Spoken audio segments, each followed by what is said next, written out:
Анатомія та безсмертя. Романи Дани Шварц, що полонили весь український та світовий букток неймовірною естетикою хірургії, трупів, забороненого кохання та боротьби за місце у складній соціальній структурі. Сьогодні ми будемо вести інтерв'ю із авторкою цього твору. Вітаємо вас на ютуб-каналі «Фантастичні Токс», ютуб-каналі про українську фантастичну спільноту, книги, авторів. В місті, де ми зустрічаємося зі світовими фантастами та збираємо гроші на ЗСУ. І я, Дарія Піскозуб, авторка постапокаліптичного фентезі-машина, уже готова говорити із нашою гостею. Hello, Dana. Nice to meet you. Hi, thank you so much for having me. Мене звати Наталія Довгопол, я буду ко-хостом цього інтерв'ю і дуже рада бачити всіх. So my name is Наталія Довгопол, I'm also Ukrainian writer. I'm gonna co-host this interview and I want to remind people that we also gather some donations today. So сьогодні ми також збираємо донати на госпітальєрів, тому також просимо вас, ми знаємо, що ви донатите щодня, але закиньте, будь ласка, копійку, будь ласка, ще і на цей збір. А перекладати сьогодні буде чудова Дар'я. Так, і якщо говорити про те, в якому форматі відбуватиметься наш стрім, то він буде наступним. Запитання ми будемо формулювати англійською мовою нашій авторці. За змоги українська версія питання з'являтиметься ось тут у нас на екрані українською. Наша авторка дасть відповідь англійською мовою, і я все запишу і відтворю для вас українською мовою. Звісно, ми будемо намагатися, аби відповіді були надто тривалими, і ми змогли якомога більше часу, власне, поспілкуватися із нашою авторкою. So I guess with this said, we can probably begin. And let's go ahead with the first thing that actually struck me about anatomy.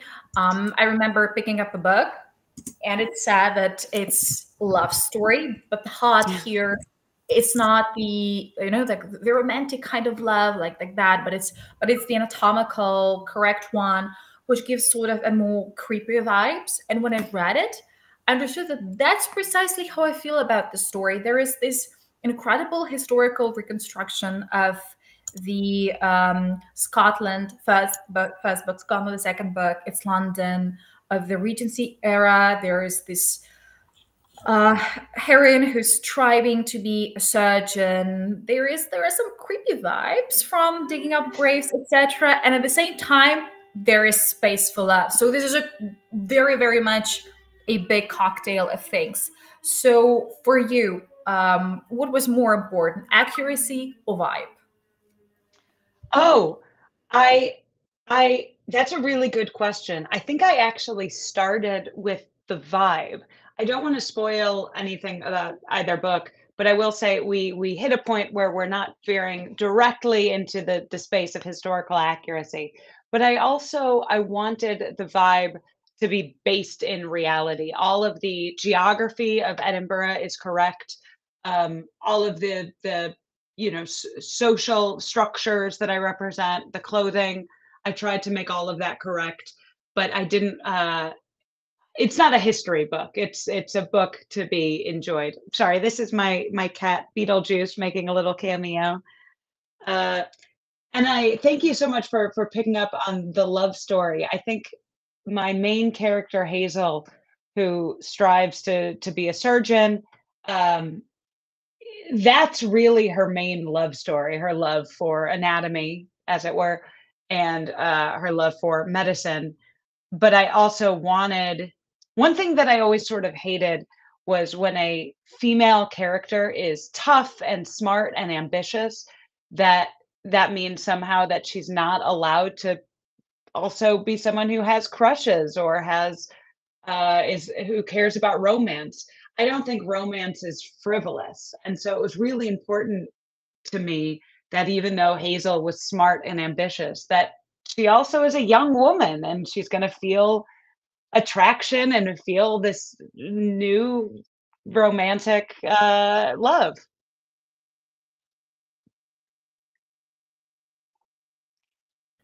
Отож, відповідайте на запитання, що було першим. історична точність чи вайб у романі «Анатомія», наша авторка говорить, що направду першим з'явився власний вайб. Цей роман «Анатомія», він не є історичний, і його ціллю не є відобразити у точності історичні деталі. Разом з тим, страшенно хотілося, аби вайб, власне, це відчуття цього світу відповідало тому, що можна було би відчути в ту епоху. Единбург зображений максимально історично. Соціальні устрої, одяг, усе це є якомога точніше передано згідно із історичними переказами. Невеличке камео у нашому відео зробив котик нашої авторки, якого звати Бітлджус. Якщо вам подобається котик, то, будь ласка, поставте лайк цьому відео. І також, якщо говорити про головну героїню Гейзел, то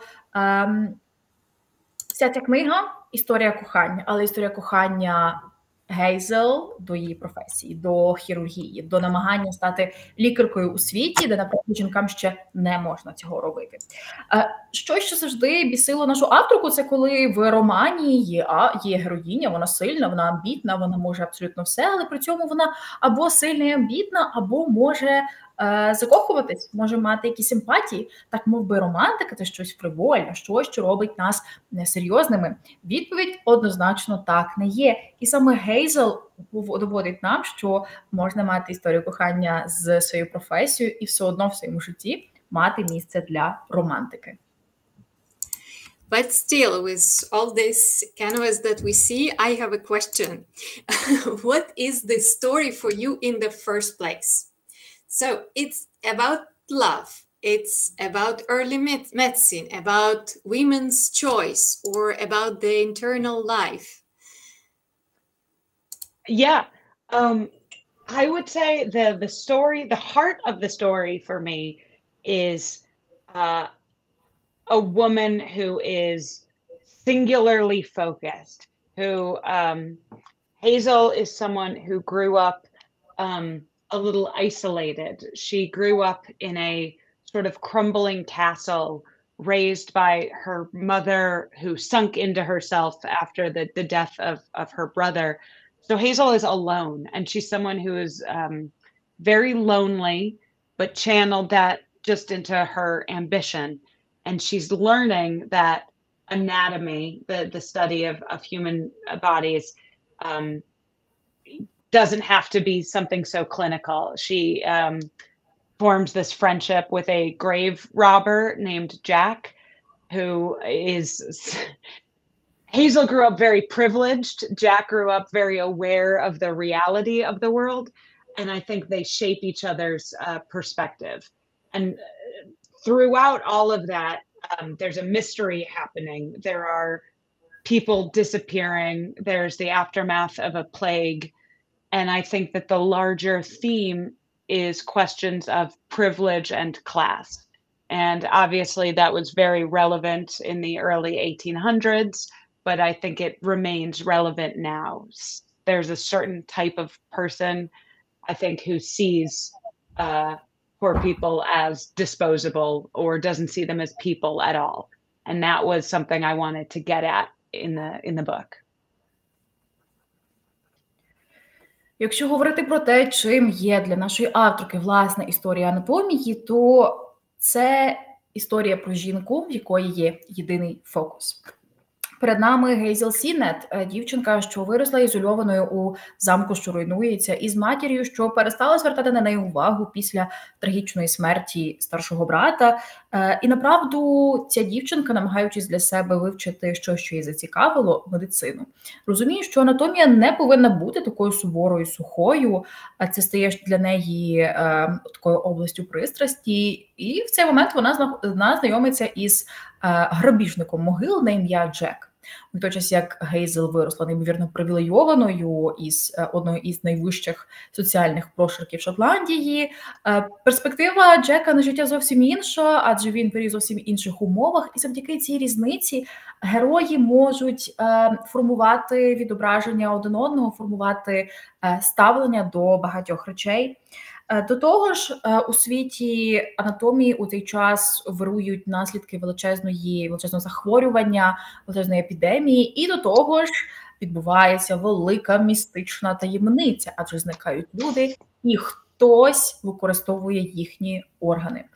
Хтось, для якого людина не є цінністю, для якого людина є всього-навсього інструментом, і наскільки це було релевантно у 1800-ті роки, наскільки це релевантно є і зараз. We already have a wave of affection towards the cat in that section, like post after post after post, which is incredible. And we've started talking about Hazel, her upbringing, and the way that she's shaped. Something that I loved about her was how tenacious she is. Because when depicting females in historical fiction, there can be like two polarities. Like the first one is she's hearing that society. She's just like one of the society, and she's trying to break free. But still you can see that in her mind there is this like, I am this way, but they want me to be another way. There is another polarity, which is the woman which surely would not have existed at the time. Someone who's like a 21st century mind in a 19th century body. And Hazel is neither. Hazel essentially is just quite stubborn, and she just knows that she wants to do it, and she's just not thinking about like, is that how women should behave? No, I'm not thinking about that. I'm scrubbing the blood from underneath my fingernails. So how did you come to her as a character? How did you find her voice? Thank you so much for everything you said. I think what you touched upon is one of my biggest pet peeves for historical fiction. I absolutely hate, I think a very common way to describe women is badass. And usually when people do that, they just mean that it's a 21st century woman in a historical fiction. But that always strikes me as false. And it's not at all what I wanted my character to be. I wanted Hazel to be someone who loves science, but also understands that sometimes it's nice to wear a pretty dress and flirt with a boy, because the two things aren't always, the two things aren't always totally dissimilar, or distinct rather. And I wanted to make sure that her ambitions to be a doctor felt grounded in her character reality, that it wasn't just a girl from the 21st century who was plopped into 1808. I made sure that she's the character Hazel, the way I envisioned her backstory, her older brother died of a mysterious plague. And so she's been sort of fixated on coming up with a cure and saving people and helping people because she wasn't able to help her brother. And because her mother retreated into mourning and wasn't there to sort of guide her along, Hazel had the isolation and freedom to do things that maybe other young women in the early 19th century wouldn't have been able to do. And also because Hazel is wealthy and because her family is connected, she's a little bit delusional in a way, in a good way, I think. I mean, in a lucky way, in that if your life has been sort of not easy because, she's experienced death and loss, but if your life has been privileged, I think you're less likely to understand that if you want something, you couldn't have it. So I think Hazel has a very privileged attitude of like, well, why not? I could do it. And that to me felt very consistent with the character. Hazel Сінет, хірургиня, головна героїня «Анатомії» та «Безсмертя» – це неймовірно вперта персонажка. Станом на епоху Регентства в Великій Британії жінки не могли бути хірургами. І, власне, що захопило мене, це те, що бажання і впертість Гейзел відповідають її історичній епосі.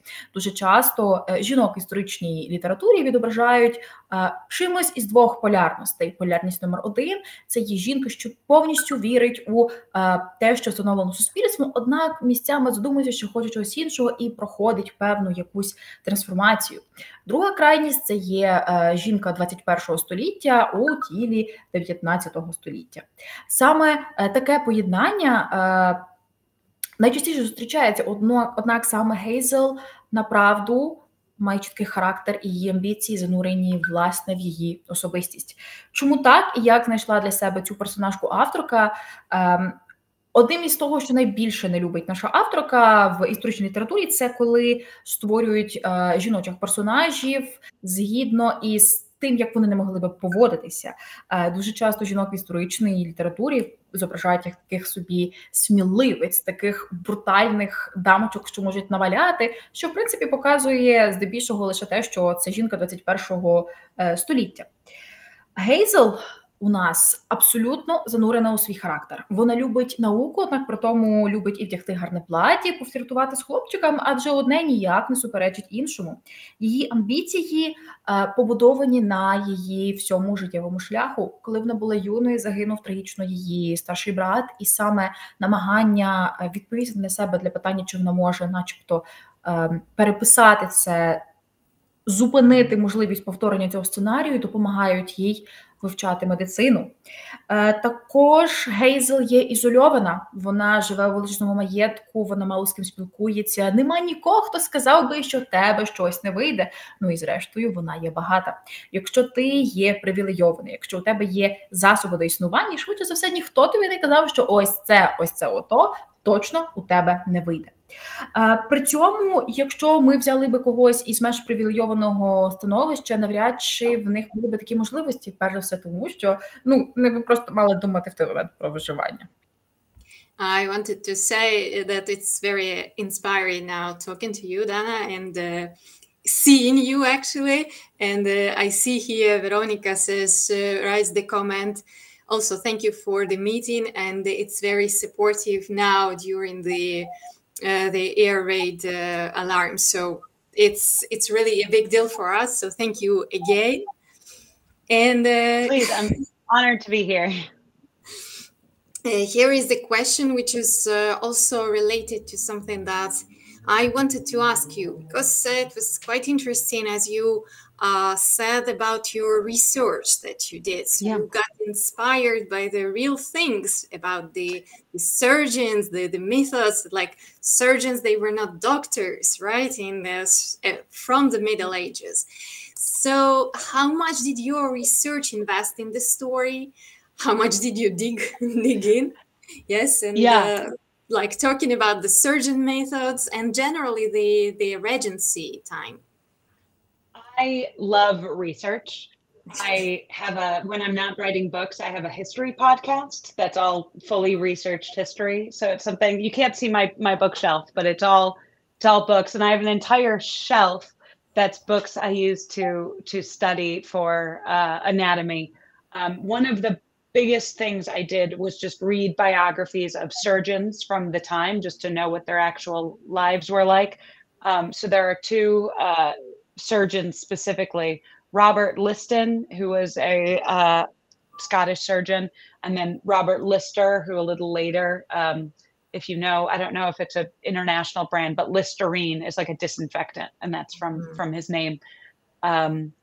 So reading the lives of historical surgeons was very helpful to make that world feel as real as possible. The surgical theaters were all real. These theaters where surgeons doing amputations was almost entertainment as much as it was education. And then I was lucky enough to get a fellowship to live in Edinburgh for the summer that I wrote at least an early draft of this book. So I was living in Scotland, actually at a place called Hawthornden, which is why I named Hazel's house that. And it was very, very helpful to make sure I could get the geography right, because Edinburgh's old town has not changed since the 19th century. And so I wanted to make sure that it felt as accurate to a reader as I possibly could make it. But first was an idea and you knew that you would write about Edinburgh, or backwards? Oh, great question. I love things that are a little creepy. And when I was an undergraduate in university, I was actually pre-med. I thought I was going to be a doctor, before I realized I would be a terrible doctor and would be a much better writer where I don't have to see human beings most of the time. So I met the world of medicine and sort of creepy Gothic history was just something that I loved. And I knew I wanted to set the book in that world. For one early draft, it was in more of a fictional city, but fairly quickly I landed on Edinburgh because it was the heart of surgery in the 19th century. It was where all these brilliant new surgeons were innovating and learning, and so it felt like the place to put it. Yeah. Завдання письменника передати світ точно, передати світ яскраво. І допомагає цьому, власне, дослідження світу. На запитання, яким чином наша авторка досліджувала, наскільки багато і яким чином, насправді, на неї вплинуло те, що вона дізналася, ми дізналися, що наша авторка страшенно любить історію, настільки, що коли не пише книги, у неї є цілий історичний подкаст, у якому вона говорить про, власне, історичні аспекти, персоналі та події, які вивчає. Так, дуже багато досліджень було проведено для того, аби написати дилогію «Анатомія» та «Безсмертя». Зокрема, вивчалися біографії тогочасних хірургів. Зокрема, біографія Роберта Лістона, який на той час був шотландським хірургом, що працював в Единбурзі, а також ще одного хірурга на прізвище Лістер. Ви можете впізнавати це прізвище, адже на честь цього дядечка назвали ополіскувач для рота лістерін, який ви можете придбати в будь-якому магазині України. А якщо ви таки побачите цей засіб в магазині України, то, будь ласка, поставте лайк цьому відео, залиште нам коментар та підпишіться, щоб не пропустити наші новинки. Взагалі, велика частина досліджень відобразилася в романі, наприклад, хірургічні театри, направду, існували. Направду вони мали оцей такий кліпотний вайб, коли це водночас і місце для навчання, і місце розваг, де люди приходять, зрештою, просто подивитися, як когось ріжуть. Страшенно повезло нашій авторці, що, працюючи над романом, їй вдалося виграти річне стажування в Единбурзі, де вона зуміла не просто бути у місті, де живе її персонажка, а і ходити по цих самих вулицях, адже Единбург, насправді, його старий центр не змінився із 19 століття. Місце, де вона може відобразити точно всю географію, зрозуміти, що ні з чим не помилилася. І, направду, навіть в Единбурзі справді є місце під назвою Hawthornden, як і локація, де живе Хейзел Сінет. І наостанок завершимо те, що наша авторка, коли вступала в коледж, готувалася до вступу на медичний факультет. Але, зрештою, зрозуміла, що набагато більше воліла би бути письменницею, а не лікаркою, аби писати про людей, а не бачити їх. При тому їй приваблювали трохи кліпотні речі і трошки такі медичні речі. Вона знала, що хоче написати про них книгу. І знала, що це буде книга, зв'язана із цими всіма аспектами в історичній епосі. Перш за все, придумала певне вигадане місто, однак потім подумала, що Единбург все-таки є центром всієї хірургії 19 століття і перенесла місце дії роману саме туди.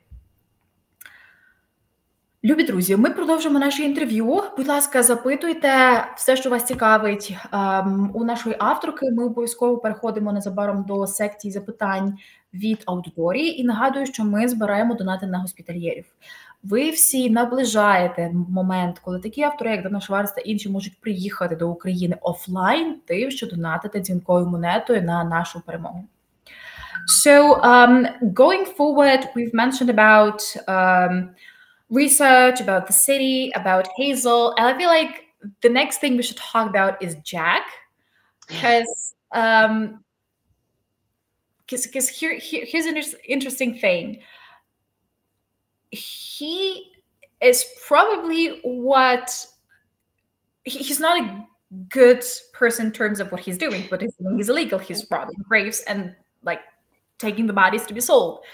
He's not a bad person. He's a person who's living in the shade of the law. Yes. And that's, I think, what I love the most, because, well, Hazel can be good the way she is because she didn't have to struggle the way he did. And his sense of morality and perspective is entirely found on and based on the struggle that he has faced.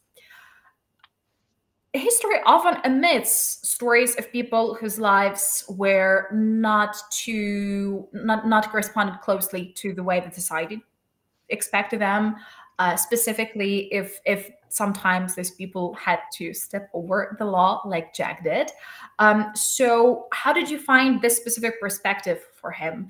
Did you just plan to have a grave robber, or did you started like turning and twisting what it is that the story needs and came up with Jack? That's a great question. I don't want to get in trouble for saying anything, but what I think I found very interesting about the grave robbers of the early 19th century is not all laws are moral.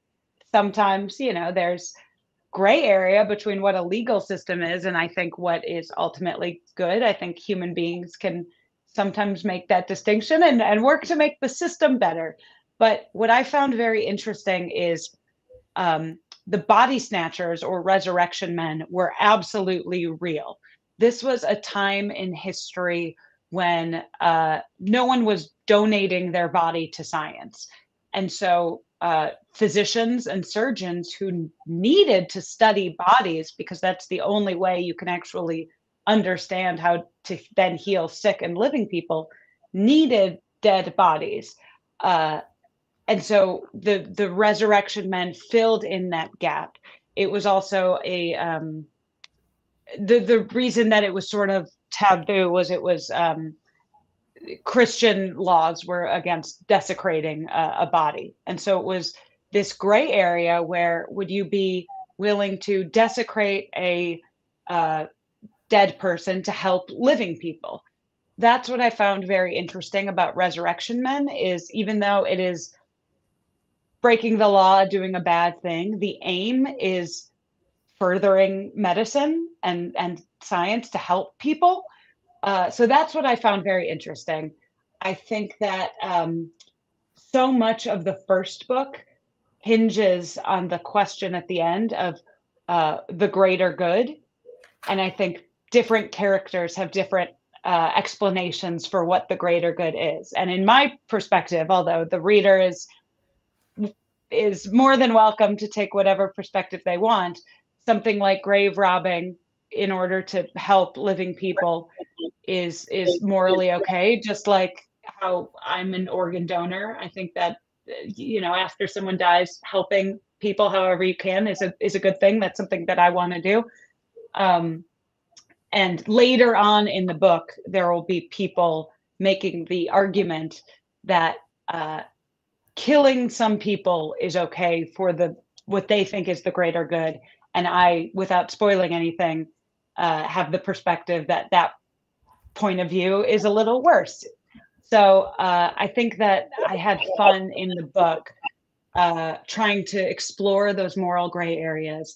I always knew from the beginning that the male love interest was going to be a resurrection man because I found that dynamic in history between these resurrection men and the doctors so interesting. These people who worked at night in the dirt having these direct relationships with doctors who we consider today sort of the erudite pinnacle of respectability.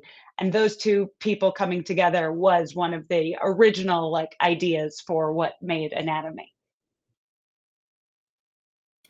Одним із персонажів, про якого ми ще не поговорили, є Джек, який грає роль любовного інтересу нашої героїні, однак при цьому він набагато більше, ніж просто любовний інтерес. Чому перед нами Воскреслитель? Людина, що заробляє на життя тим, що викопує тіла і продає їх лікарям. Направду, це персонаж, що не є ні добрим, ні поганим, адже його перспектива сформована умовами, в яких він був змушений жити, тож йому доводилося, направду, набагато більше вкладати в те, аби просто вижити. І Джек великою мірою формує ставлення Гейзел до багатьох речей, але з іншого боку він також є і тим мірилом кріпуватості, які ми можемо знайти в книзі. Звідки з'явився саме цей персонаж? Із досліджень про розкопувачів могил 19 століття. Цей період був неймовірною логічною заковикою для суспільства, адже це був період величезного розвитку науки та медицини, та при цьому не існувало ніяких законів, що могли би адекватно узаконити, сформулювати методику передачі тіл лікарям. А зрештою, без навчання на звичайних людських тілах жоден хірург чи лікар не зміг би опанувати своє ремесло. Саме так з'явилися воскресителі. Так називали людей, що вночі потемки викопували на цвинтарях трупи та продавали їх. І тут з'являється дуже велике моральне запитання, а чи добре те, що вони робили, чи погане? Наша авторка вважає, що направду, якщо ти порушуєш спокій могили, що дуже засуджує християнство заради великого майбутнього спільного добра, ми можемо думати і дискутувати про те, добре це чи ні. Інші є персонажі уже в другій, зокрема, книзі, які вважають, що смерть великої кількості людей заради великого спільного добра є виправданою, що, на думку нашої авторки, вже набагато менш виправдане. Дана завжди знала, що саме воскресителем буде любовний інтерес Гейзел Сінет, адже ще з історичних довідок знала, що інтеракція поміж докторами та воскресителями неймовірно цікава. Як ми бачимо докторів зараз у 21 столітті. Це є справжні ерудити, це найбільш моральні люди 21 століття, це є люди, що завжди знають правду від кривди, які рятують життя. І воскресителі. Люди, що є, направду, злочинцями, які розривають могили, які карають, які крадуть трупи, які роблять абсолютно дикі речі. Але яка між ними може бути динаміка? Ці дві професії, направду, постійно між собою працювали. Саме з таких запитань і виріс образ Джека. Я маю ще одне запитання, а у вас натиснути лайк до цього відео, підписатися. Це найменше, що ви можете зробити, щоб подякувати нам, і ми вам будемо також дуже-дуже вдячні. So, one more question. It was a really intriguing perspective of living forever that was open for Hazel. And she could do actually so much good for the humanity. If you had a magic potion, what would you choose? Do you know, this book has been out for years and no one has asked me that. That is a great question. I think I would be too scared, and I would be too. I'm ultimately a coward. One thing that I got to do with Hazel was write a character who is braver than me. And I think she's also a little smarter than me. And her decision is ultimately in protecting her humanity, whatever that means, in the first book. And I think that's what she's preserving, is her understanding of what it means to be a person. And even though it would grant her a lot of opportunities, her love for Jack sort of means more. And I don't want to spoil what happens at the end of the second book, but it is a tricky question. But at least she is, I will just say, she is braver than I am, and I would be too scared. Because who knows what will happen. Yeah. У книзі «Безсмертя», як ми розуміємо із назви вже самого тексту, згадується можливість стати безсмертним. А саме є певний тонік, певне зілля, що випивши яке, людина стає безсмертною. Наша героїня Гейзел, не будемо спойлерити, але якимось чином та й зіткнеться з цією безсмертністю. Однак, чи прийняла би такий дар безсмертя сама наша авторка? І відповідь – ні. Чому? Тому що наша авторка каже, що спроєктувала Гейзел як таку трохи сміливішу, трохи розумнішу версію самої себе.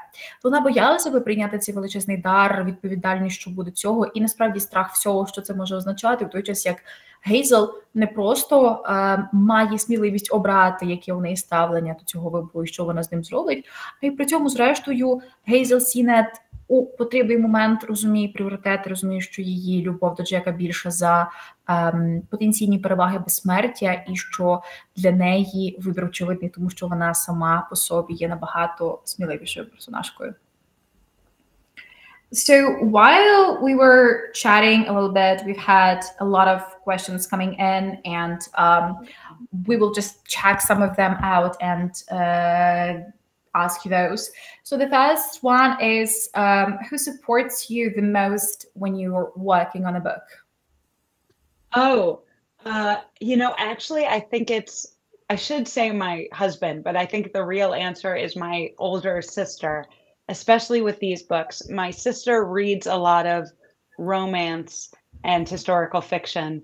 And so she reads every draft and gives me a reader's perspective. So that's a big help.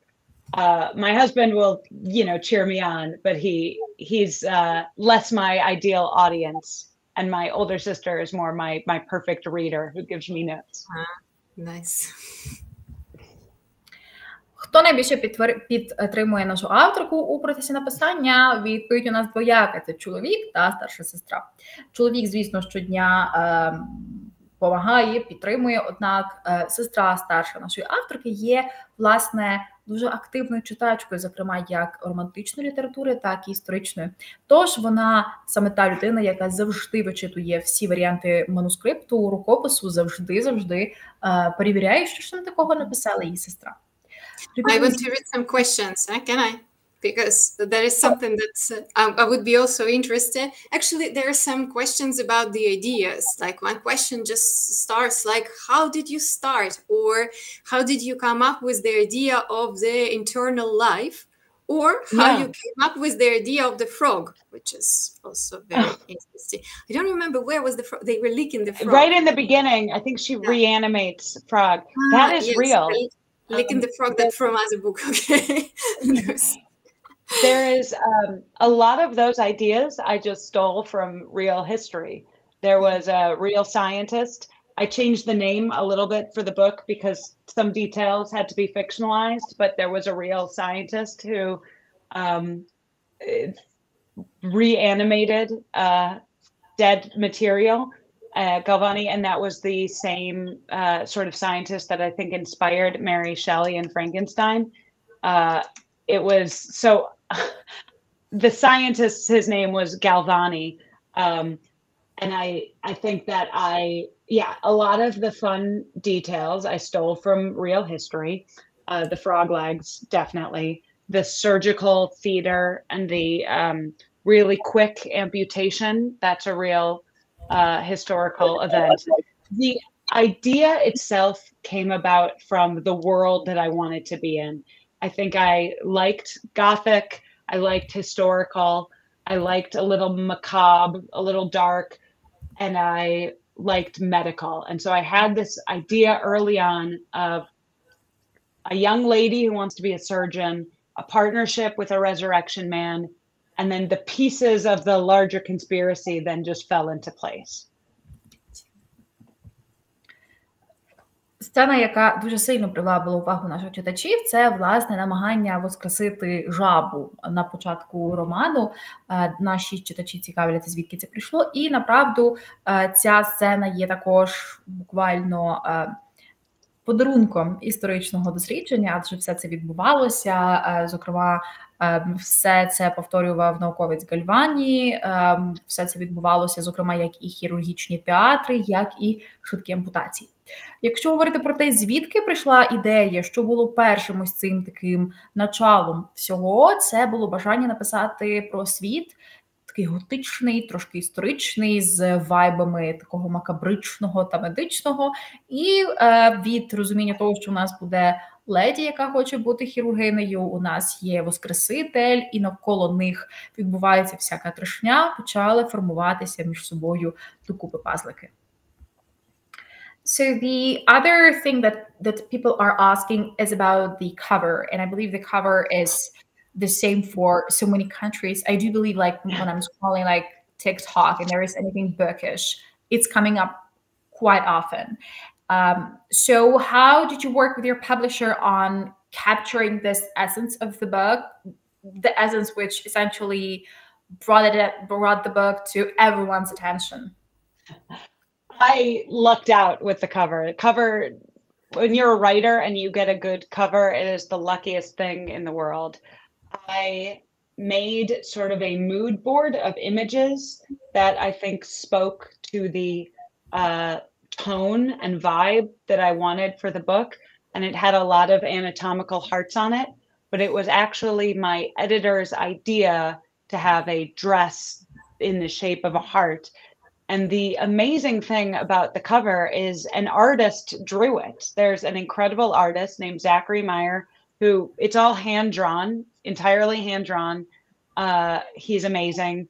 And I think that that effort and energy and artistry is apparent. He's just such a brilliant artist. I feel so lucky that he drew Hazel. And my favorite fun fact is he drew Hazel on the cover to look like his wife, which I think is very romantic. Yes, it is. Definitely.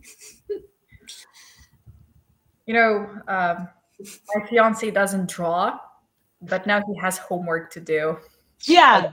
That's the level of romance we are targeting. Обкладинка роману «Анатомія» та його продовження «Безсмертя» власне захопили абсолютно весь світ, увесь TikTok, і всі дивилися на це неймовірне зображення жінки, що сидить у сукні у формі серця на першій книзі, і на другій книзі це є анатомічний мозок.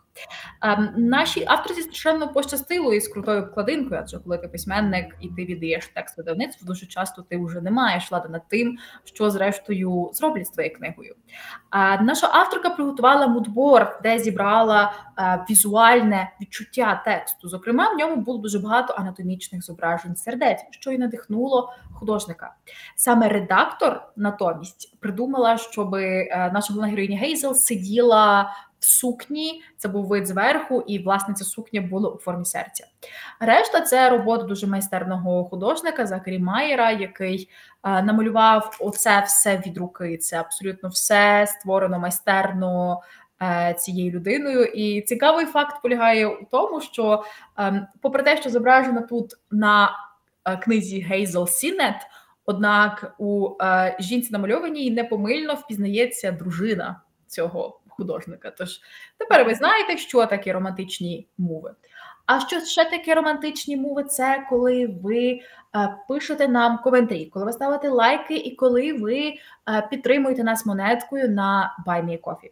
Що таке Buy Me a Coffee? Це сервіс фінансової підтримки митців. Це може бути одноразова кава, де ви просто задонатите нам на те, аби ми могли придбати собі нову книгу, кращі мікрофони чи світло. Або це може бути щомісячна підтримка, що допоможе нам, зрештою, рости, розвиватися та виводити наш канал на нові висоти. And I can read some more comments, and actually this is a really nice affirmation that being a dentist, I admire the books about history and development of medicine, especially with some kind of fiction. And your books are so outstanding, and I'm so grateful for your work. So thank you. This is really nice when the person in the field feels the thing. And I find this question very interesting. Is there some secret meaning in the names of the characters? I spend a lot of time finding character names that feel right. Mm-hmm. And I know that sounds very like California spiritual, but I think a lot about names. Hazel doesn't have very specific meaning, except I think the color. Hazel is sort of green and brown, like her eyes, trapped between two worlds. And I also like that it was sort of evocative of nature. Sinet, I don't know. I just like the sound of it. It sounded formal, but a little unique. Jack had a few different names because at first I thought Jack was a little cliche, but, you know, a little just boring. But every time I kept thinking of him in my head, he was always Jack, so he had to be Jack. Currer is actually, I took it from Charlotte Bronte used the nom de plume Currer Bell when she wrote, and I was trying to evoke some of the mood of the Bronte sisters in their sort of Gothic writing, and so that's where I got Currer. in Immortality, the sequel, almost all of the characters are real historical figures. So that made my job very easy. I only had a few fictional characters to name. Nice. Чи є певне специфічне значення за іменами персонажів? Так і ні. Коли наша авторка писала книгу, вона хотіла, аби імена якомога більше відповідали характерам та відчуттю персонажів та книги. Гейзел – це ім'я, що, направду, з англійської перекладається як суміш коричневого та зеленого, така собі дуальність двох світів, що, власне, і дуже добре відбувається на Гейзел, яка є водночас і леді, і хірургинею. Сінет – її прізвище. Це щось таке водночас формальне, але при цьому не надто заїжджене. Джек, головний чоловічий герой, мав кілька варіантів імен, адже нашій авторці здавалося, що це надто просте ім'я і надто часто воно повторюється в літературі. Однак, скільки би не придумала варіантів, завжди в голові авторки ця людина назвалася саме Джек. Його прізвище Каррер – це вже невеличка така відсилочки до текстів сестер Бронте, до «The Nom de Plume» і їхнього готичного письма, їхнього цього неймовірного сенсорного вміння працювати з деталями. У «Безсмерті» насправді в другій книзі «Дилогії» все доволі простіше, адже більшість персонажами є реальні історичні особини, тож там не доводилось нічого такого придумати. Speaking of immortality, there are a couple of questions that I feel like must be following you everywhere. That is the second book the final book, or is there something else that might happen? Something with finding some cure? I can't say more because it might be spoiling. So I'm just trying to. I will say never. I originally wrote Anatomy just as a single book, and I wasn't going to write a sequel unless I had an idea that really excited me. And this idea of linking Hazel with the true history of Princess Charlotte was that spark that really excited me. At the end of Immortality, I think I give myself space so that if another idea really hits, I will write a third one, but at this moment, I'm not working on a third one. Дуже часто, мабуть, нашу авторку запитують, чи буде третя книга про Гейзел Сінет, адже друга книга залишає простір для маневрів, для розмови про певні потенційні ліки, від чого ми не скажемо, бо це спойлер. Однак відповідь дуже проста. Ніколи не каже ніколи. Коли наша авторка писала першу книгу, то не планувала писати другу. Це повинна була бути одиночна книга, в якій все починається та й завершується. Однак, дописавши книгу, вона зрозуміла, що їй страшенно цікавить поєднати історію реальної принцеси Шарлотти із своєю героїнею Гейзел.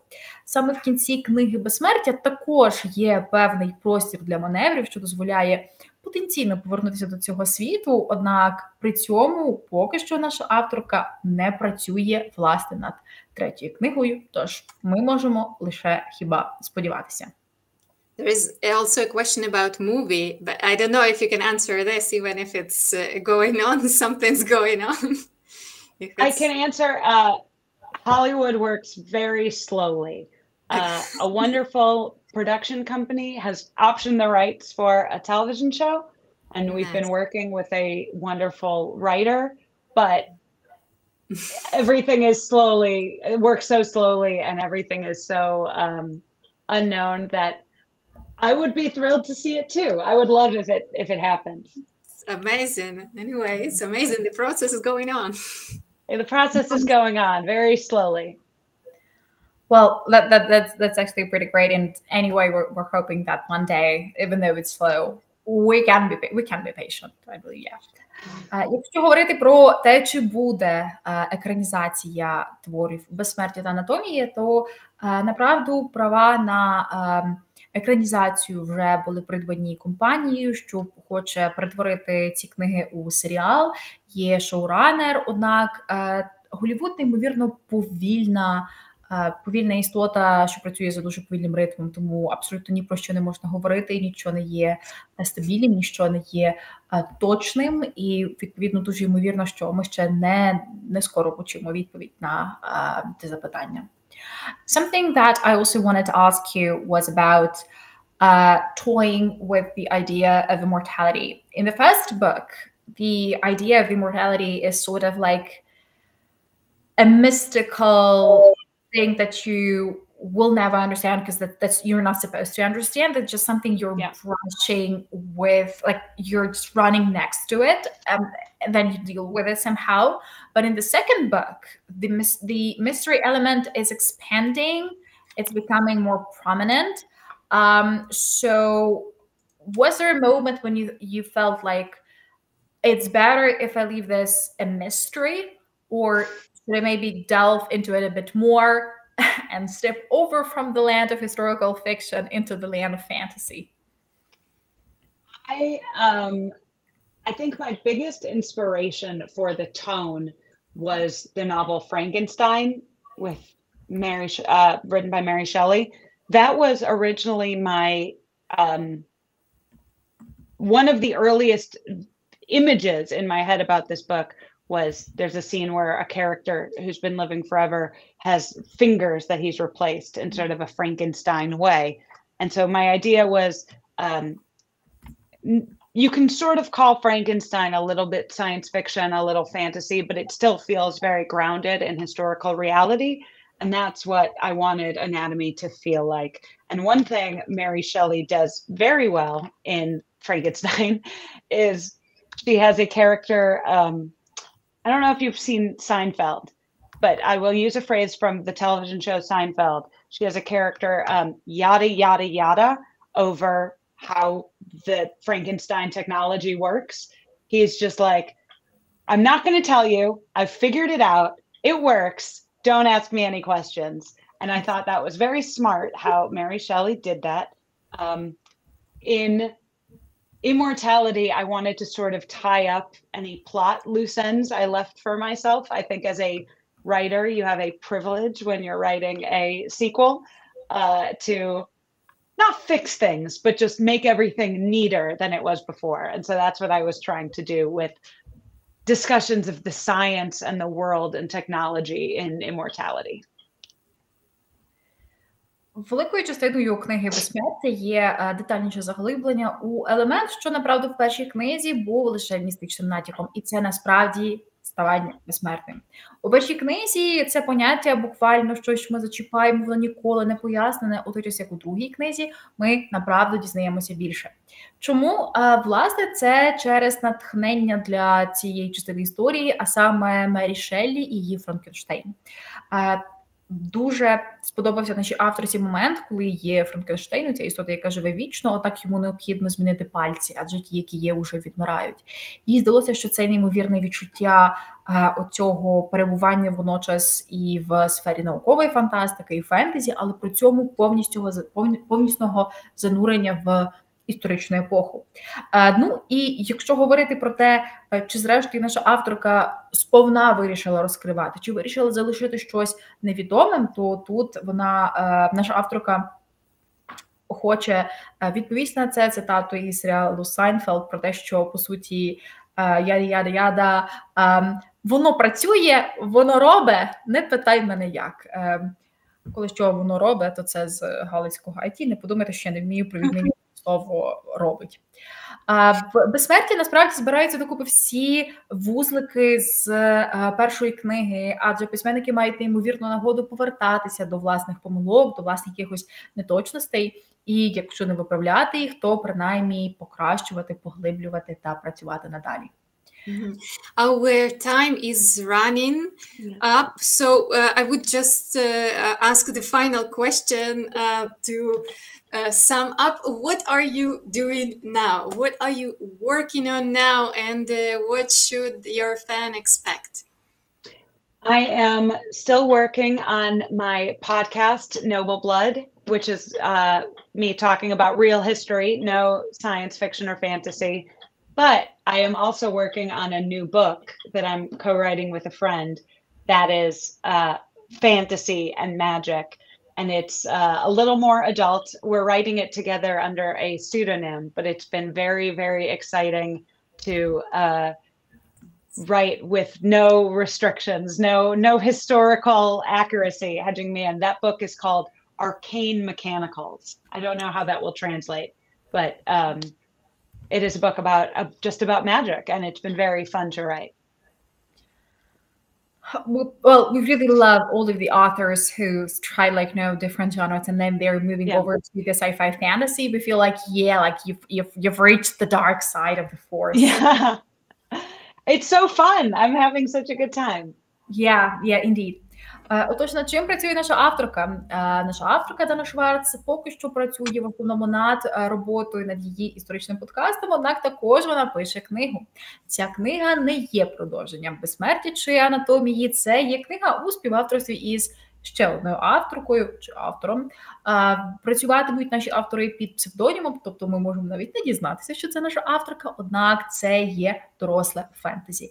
І називатиметься воно щось типу священні механізми, щось такого типу, адже, власне, Arcane Mechanicals має дуже багато варіантів тут для гри у переклад. We're really thankful that you found the time today to come and see us. And it's been an incredible pleasure to talk about creepy stuff, historical stuff, resurrectors, tenacious women who really don't know when to stop, because I feel like we have 3 of them during the stream today.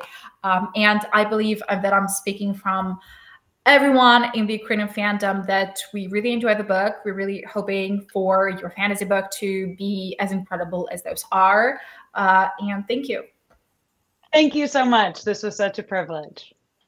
Bye. Thank you. Тим часом, Наталія, скільки грошей ми зібрали? Так, скільки грошей ми зібрали? Дивимося на нашу банку. Зроби зараз анонс, поки я дивлюся на банку. Бо у нас є що анонсувати, насправді. Так, любі друзі, направду нам є що анонсувати. YouTube-проект «Фантастичні Токс» та видавництво «Віхола» починають новий цілий спецпроект. Це спецпроект, що ставить на меті уміння навчатися фантастам писанню фантастичних текстів. Це проект, що поєднає українських науковців разом із письменниками, у якому протягом 5 стрімів ми зустрінемося із представниками, авторами видавництва «Віхола», українськими науковцями і зможемо поговорити про те, як писати на той чи інший аспект.